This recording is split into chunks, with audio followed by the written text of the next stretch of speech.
การเทรดบ่แม่นเฮาจะใช้เพียงแต่ความรู้หรือการวิเคราะห์เนาะ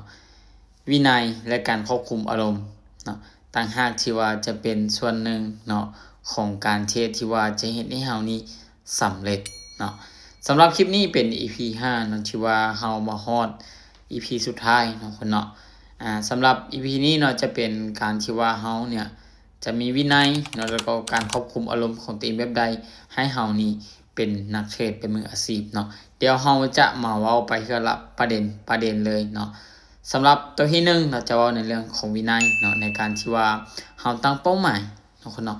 ตั้งเป้าหมายแล้วก็แบบแผนมาแล้วเฮาก็ควรไปตามแบบแผนแล้วก็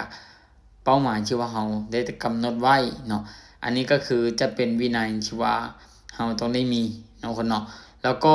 2เนาะบ่ต้องโอเวอร์เทรดเนาะการโอเวอร์เทรดนี่จะเฮ็ดให้เฮานี่ฮอตแตกได้ไวเนาะจะเฮ็ดให้เฮานี่เสี่ยงแก่การที่ว่าจะหมดโตเนาะฉะนั้นหยุดโอเวอร์เทรดเนาะเฮาควรเทรดตามแบบแผนที่ว่าเฮาได้กำหนดไว้ไปตามแบบแผนนี่มันจะดีที่สุดเนาะแล้วก็3เนาะให้ยามเนาะจดบันทึกไว้ว่าเวลาที่ว่าเฮาเสียเนี่ยเฮาเสียอยู่จุดใดแล้วก็เฮาเสียย้อนหยังแล้วก็เอาจุดที่เฮาเสียเนี่ยมาปรับปรุงแก้ไขและจะเฮ็ดให้การเทรดของเฮาต่อไปนี้มันดีขึ้นเนาะตัวที่2เนาะการควบคุมอารมณ์เนาะการควบคุมอารมณ์นี่บ่ให้1เลยเนาะบ่ให้ความย้านความกลัวนี่มาครอบนำเฮาเนาะแน่นอนเนาะคันหากว่าเฮาย้านกลัวเนาะจะเฮ็ดให้เฮานี่เสียโอกาสในการที่เฮาจะออกออเดอร์เนาะหรือว่าเป็นออเดอร์ที่ว่าเฮามีโอกาสที่จะทำเงินได้จริงๆเนาะแต่ว่าเฮาเนี่ยย้านเนาะย้านกลัวหรือบ่กล้าออกออเดอร์เนาะความโลภเนาะมาครอบนำเฮาเนี่ย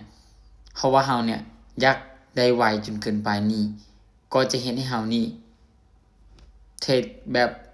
เกินเนาะแน่นอนเนาะเพราะว่าเฮาอยากได้ไวเพราะใดเนี่ยเฮาก็ยิ่งจะออกออเดอร์เกินเนาะนี่ก็บ่อยากให้เฮ็ดเนาะ2เนาะอย่าแก้ทันทีมีเฮาเทรดเสียเนาะแน่นอนเนาะเวลาเฮาเทรดเสียนี่จะเฮ็ดให้เฮานี่อารมณ์ร้อนเนาะอารมณ์ร้อนเนาะมีความกดดันเนาะแต่ในเมื่อที่เฮาเป็นแบบนี้น่ะหยุดเลยเนาะหยุดก่อนเนาะอย่าเฝ้าแก้ทันทีเนาะแล้วก็ตัวที่3นี่ฝึก mindset ของเฮานี่ให้คือกับนักกีฬาเนาะแน่นอนเนาะกีฬาก็มีแพ้มีชนะเนาะฉะนั้นการเทรดก็คือการมันมีได้มีเสียเนาะพยายามฝึกว่าเวลาเฮาเสียเนี่ยเฮาได้เห็นรู้จักมันเวลาได้นั่นก็จะคือความสำเร็จของวินัยของเฮาเนาะสรุปเนาะคนเนาะวินัยแม่นเป็นส่วนหนึ่งของการเทรดแล้วก็เป็นส่วนหนึ่ง